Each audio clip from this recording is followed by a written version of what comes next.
매자비의 지하국 여행. 옛날에 매사냥을 해서 살아가는 매자비가 있었다. 매사냥이란 매를 가지고 꿩이나 토끼 같은 걸 사냥하는 일이다. 매를 굶긴 다음 하늘로 날리면 매가 사냥감을 발견하고 똑바로 내리꽂혀 부리로 사냥감을 쪼아 잡는 것이다. 매가 내리꽂히면 사냥꾼은 얼른 뒤를 쫓아가 사냥물을 챙겨야 한다. 어느 날 매자비가 여느 때처럼 매를 날린 다음 뒤를 쫓는데 매한테 쫓긴 꿩이 동굴 속으로 숨어 들어갔다. 매가 꿩을 쫓아서 굴로 들어가자 매자비 또한 급히 그 뒤를 따랐다. 수풀에 가려 눈에 띄지 않던 굴인데 사람이 들어갈 만한 크기였다. 헌데 들어가 보니 굴이 얼마나 길고 깊은지 가도 끝이 없이 캄캄하기만 했다. 매자비가 매를 찾으려고 한참을 헤매는데 갑자기 몸이 어디론가 쑥 빠지는 느낌이 들었다. 겨우 정신을 차리고 더듬더듬 앞으로 나아가는데 사람 소리가 들려왔다. 아가, 비 온다. 장독 덮어라. 매자비가 소리나는 쪽을 향하여 나아가니 어떻게 들어왔는지 갑자기 커다란 신천지가 펼쳐졌다. 파란 하늘 아래 냇물이 흐르고 동네가 모여있으니 완연히 사람 사는 세상이었다. 이제 겨우 굴을 빠져나온 게로군. 매자비는 그렇게 혼잣말을 하며 정자나무 아래 사람들이 모인 곳으로 다가갔다. 마침 점심참이라 모를 심던 일꾼들이 한창 맛있게 밥을 먹고 있었다. 매자비는 배고프던 참에 잘됐다 싶어서 한 그릇 얻어먹을 양으로 가까이 가보았다. 그런데 사람들이 저를 뻔히 보고도 조금도 아른 체를 안 하는 것이었다. 채, 여기 말고는 먹을 데가 없나? 매자비는 화를 내면서 거기를 지나쳐 다른 곳으로 갔다. 그쪽에 또 사람들이 모여서 밥을 먹고 있기에 그리로 다가갔는데 이번에도 아무도 본척을 안 하면서 자기들끼리 음식을 먹어치웠다. 아니, 무슨 인심이 이렇담? 매자비는 부하가 치밀어 더는 참지 못했다. 나도 좀 먹읍시다. 그러면서 한 사람을 손으로 제치고 들어가 앉으니 그 사람이 힘없이 픽 쓰러졌다. 그러자 사람들 사이에 소란이 일어났다. 이 사람 큰일 났네. 갑자기 거품을 물고 쓰러지네. 그러면서 사지를 주무르고 한바탕 야단을 피우는 것이 아닌가? 가만, 지금 이 사람들이 혹시 나를 못 보는 것이 아닌가? 매자비는 일부러 사람들 눈앞을 왔다 갔다 걸어다녀 보았다. 아니나 다를까? 사람들이 아무도 자기를 알아보지 못했다. 이거 내가 이상한 곳을 들어왔군. 그나저나 재밌는걸? 매자비가 휘파람까지 불면서 여기저기 휘젓고 다니는데 저 앞에 웬 어여쁜 처녀 하나가 길을 가는 것이 보였다. 옳거니 저 여자를 한번 따라가 보자. 매자비가 꽁무니에 바짝 붙어서 졸졸 따라가는데도 처녀는 누구냐고 묻지도 않고 그냥 길을 갈 뿐이었다. 이거 할만한데? 매자비가 처녀 뒤를 따라서 한 집에 들어가니 그 집은 동네에서 가장 잘 사는 큰 집이었다. 하인들이 한가득 마당을 쓴다. 나무를 팬다. 밥을 한다. 빨래를 한다 하고 북적대는 중이었다. 그중에 아무도 매자비를 알아보는 사람은 없었다. 이 집에 좀 머물러 볼까? 그날부터 매자비는 그 집에 머물면서 맛난 음식들을 집어먹고 틈만 나면 처녀 옆에 붙어 앉아서 처녀를 놀렸다. 댕기도 흔들어 보고 머리도 쓰다듬어 보고 안아도 보고 말이다. 밤이 되어도 그 곁을 떠나지 않고 옆에 꼭 붙어서 잠을 잤다. 그때부터 처녀는 밥도 못 먹고 몸이 삐쩍삐쩍 마르기 시작했다. 가끔씩 실성한 사람처럼 헛소리를 하기도 했다. 부모가 깜짝 놀라서 약을 사다 먹이고 의원을 불러서 보였지만 증세는 자꾸만 심해져 갔다. 생각도 못한 부모는 용하다는 점쟁이를 불러서 점괘를 뽑아 보았다. 허허! 이거 하늘 귀신도 들었습니다. 하늘 귀신이 내려와서 아가씨를 데리고 놀고 있어요. 아이고, 그럼 이 일을 어찌해야 합니까? 한번 크게 경을 읽어야겠군요. 90해 동안 경을 읽으면 물리칠 수 있을 겁니다. 그 옆에서 그 말을 다 듣고 있던 매자비는 웃기고 있군. 내가 이렇게 듣고 있는데 경을 읽는다고 무슨 소용이람? 하면서 처녀 댕기를 싹싹 쓰다듬었다. 다음 날부터 그 집에 굿이 시작되었다. 맛난 음식을 가득 차려놓고는 경쟁이가 뚱땅뚱땅 북과 징을 치면서 입으로 줄줄 경을 읽었다. 그러든 말든 매자비는 차려놓은 음식을 양껏 먹고 처녀에게 장난질하기를 멈추지 않았다.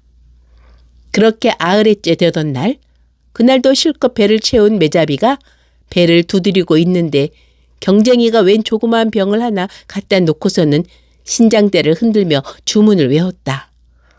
들어가라, 들어가라. 여기 들어가면 임금 되니 들어가라. 저 조그만 병에 어떻게 이 큰 몸뚱이가 들어간다고 그러는고? 그렇게 비웃던 매자비는 문득 그 병이 어떻게 생겼는가 궁금증이 나서 한번 들여다보려고 머리를 병에 가져다 댔다. 그러자 경쟁이가 신장대로 그 엉덩이를 탁 때리니 매자비는 피할 틈도 없이 병 속으로 쏙 빨려 들어가고 말았다. 경쟁이는 얼른 메밀떡 마개로 병 주둥이를 꼭 막더니 기름 보자기로 둘둘 말아 새끼로 친친 동요맸다. 그러고는 땅을 파고 병을 묻어버렸다. 매자비가 병 속에서 뒤늦게 발버둥을 쳐보았지만 아무 소용이 없었다. 빠져나갈 수가 없었다. 아이고, 이제 죽었구나. 그렇게 몇 날 며칠이 지났을까? 동네 조무래기들이 몰려와서 떠드는 소리가 들렸다. 여기다가 아무개네 집에 붙은 귀신을 잡아서 파묻었대. 우리 한번 꺼내보자.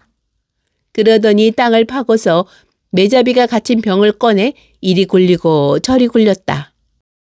한참을 그렇게 놀던 중에 한 아이가 한껏 뽐내면서 소리를 쳤다. 세상에 귀신은 무슨 귀신이야? 다 엉터리지. 그러더니 그만 작대기로 병을 후려 갈겨서 병이 쨍강 깨져버렸다. 그 바람에 매자비는 겨우 병에서 빠져나올 수 있었다. 10년을 감수한 매자비는 그 동네를 떠나 다른 곳으로 걸음을 옮겼다. 한참을 걸어서 다른 동네 당도했는데 그곳 사람들 역시 자기를 알아보지 못하기는 마찬가지였다. 그런데 웬 하얀 노인 하나가 매자비를 보고는 말을 걸어왔다. 아니, 어떻게 여기를 왔어? 매자비가 깜짝 놀라서 물었다. 아니, 노인장, 어찌 저를 알아보십니까? 알만하니까 알지. 그래, 어떻게 된 거야? 매자비가 거기까지 오게 된 사연을 구구절절 늘어놓자 노인이 다 듣고 나더니 그래, 사람이 마음을 잘 써야지. 괜한 장난질을 하다가 죽을 뻔했구먼. 그러면서 자기 사연을 들려주었다. 실은 나도 하늘 사람이야. 지상 사람이라고. 어쩌다 여기를 왔는데 아무도 나를 알아보지 못하더군. 그런데 여기서 오래 살면서 여기 물과 음식을 먹다 보니 사람들이 차츰 나를 보게 됐어. 그래 여기서 의원 노릇을 하면서 살고 있다네. 갈 곳도 마땅치 않을 텐데 여기서 나랑 사세나. 그래서 매자비는 그 집에서 노인과 함께 살게 되었다. 노인의 일을 도우면서 틈 나는 대로 유람도 다니는 태평한 나날이었다. 노인의 일을 돕다 보니 어느새 의술에도 눈을 뜨게 되었다. 그렇게 9년의 세월이 지난 어느 날 매자비는 그제서야 문득 지상에 두고 온 처자식 생각이 났다. 한번 보고 싶은 생각이 나자 참을 수가 없었다. 영감님, 저 이제 집에 가고 싶습니다. 갈 길을 좀 알려주세요. 그러지 말고 한 1년만 더 있게 가게나. 아닙니다. 하루도 견디기 힘든걸요. 당장 나갈 수 있게 해주세요. 그러자 노인장은 할 수 없다는 듯 일어서더니 부적을 한 장씩 써주었다. 이걸 가지고 저 건너 산속에 있는 암자를 찾아가 보게. 부적을 받아든 매자비는 노인과 하직하고 물어물어 암자에 당도했다. 주지 스님을 찾아 부적을 전해주니 스님이 입맛을 쩍쩍 다시더니 웬 골방으로 안내했다. 방에 들어가 다락문을 열고 들어가라기에 매자비가 다락으로 올라가니 문을 쾅 닫고서 자물쇠를 덜컥 채워버렸다. 다락에 갇힌 매자비가 아무리 기다려도 닫힌 문은 열리지를 않았다. 기다리다 지친 매자비가 어두운 다락을 이리저리 뒤져보는데 다락 한 구석에 웬 이상한 구멍이 뚫려 있었다. 다가가서 구멍 속으로 들어가 보니 생각보다 깊어서 한참 가도 끝이 나오질 않았다. 자꾸만 그렇게 기어가는데 갑자기 몸이 쑥 빠지는 듯 하더니 눈앞에 환한 세상이 펼쳐졌다. 드디어 나 살던 세상에 돌아왔구나. 매자비가 겨우 길을 찾아서 옛날 살던 집을 찾아가니 집에서는 죽은 사람이 살아온 듯 깜짝 놀랐다. 감쪽같이 세상에서 사라지고 연락 한 번이 없었으니 그럴만도 했다. 매자비는 집에 돌아온 후 지하국에서 익힌 의수를 가지고 사람을 치료하기 시작했다. 그가 내리는 처방은 귀신 같아서 오래 묵어 못 고치던 병도 씻은 듯이 나았다. 그러다 보니 오래지 않아 매자비가 명의가 돼서 돌아왔다는 소문이 진동을 했다. 매자비 또한 천하에 자기가 못 고칠 병이 없다며 자신만만이었다. 그때 나라에는 임금의 모친이 생전 듣도 보도 못한 이상한 병에 걸려 큰 우환이 되어 있었다. 큰 상을 내걸고 전국에 용하다는 의원을 불러들여 병을 보이는데 병을 못 고치면 목숨을 내놓아야 했다. 임금의 모친이 세상에 알리지 못할 흉악한 병에 걸렸다는 소문 때문에 민심이 흉흉했다. 마침 매자비가 신비한 명이라는 소문이 퍼져나가자 궁궐에서 그를 잡아들였다. 어머니의 병을 고치면 큰 상을 내릴 것이다. 하지만 그렇게 하지 못할 경우에는 목숨을 내놓아야 할 것이야. 할 수 있겠느냐? 예, 한번 해보겠습니다. 환자를 보러 갈 때만 해도 매자비는 내심 자신만만했다. 하지만 환자를 대하는 순간 까무러질 듯 놀라고 말았다. 궁궐의 외진 별당 안에 석가래 만한 거대한 황구렁이가 혀를 낼름거리고 있는데 그것이 바로 임금의 모친 대비마마라는 것이었다. 어느 날 갑자기 이렇게 몸이 변했다고 한다. 매자비는 치료는커녕 환자에게 다가갈 엄두도 나지 않았다. 보기만 해도 몸소리가 치를 정도였다. 난 이제 죽은 목숨이로구나. 그래도 일단은 시간을 벌어 놓아야 했다. 이 병은 보통 병이 아니니 금방 고칠 수가 없습니다. 석 달 열흘 말미를 주면 고치겠습니다. 좋다. 대신 어김없이 시행해야 한다. 그때부터 매자비는 궁궐 한 구석 초당에 홀로 거처하면서 밤마다 청수를 떠다 놓고서 무릎을 꿇고 빌기 시작했다. 제발 우리 선생님을 만날 수 있게 해줍소. 지하국에서 만났던 그 노인장을 만나기를 청원하는 기도였다. 하루도 빠짐없이 기도를 해서 99일째 이른 날 지성이면 감천이라고 쿵 소리가 나더니 노인장이 나타났다. 선생님, 오시느라 얼마나 고생하셨습니까? 내 말을 듣지 않고 고집을 부리다가 이 지경이 되지 않았느냐. 그러면서 병에 대한 처방을 내려주는데 들어보니 기상천외한 얘기였다. 대비께서 일찍 남편을 잃고 혼자 사시느라 욕망이 사무쳤어. 궁궐의 젊은 내시를 탐하는 마음이 생겨 골수에 미치니 저지경이 되고 말았지. 이 병은 하얀 개의 거식이 99개라야만 고칠 수 있다네. 개의 거식이 99개를 아침, 점심, 저녁 3번에 나누어서 던져주면 효험이 있을 게야. 그러면서 뭔가 한 가지 봉지에 싼 것을 건네주었다. 앞으로 발자에 없는 의원 노릇은 그만두게. 공연히 고집을 피우다가는 제명에 못 죽게 돼. 이 약을 먹으면 뭔가 벗어날 방도가 있을 게야. 노인은 이 말을 남기고 호련히 사라졌다. 다음날 약속한 100일이 차니 임금이 그 사람을 불러들였다. 오늘이 약속한 날이다. 고칠 방법을 찾아냈느냐? 예, 그렇습니다. 흰 개에 거시기 99개를 얻으면 고칠 수가 있을 것입니다.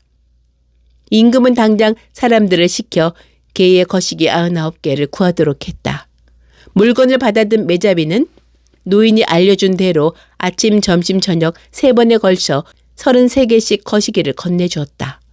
황구렁이는 하나도 빠뜨리지 않고 날름날름 받아 삼켰다.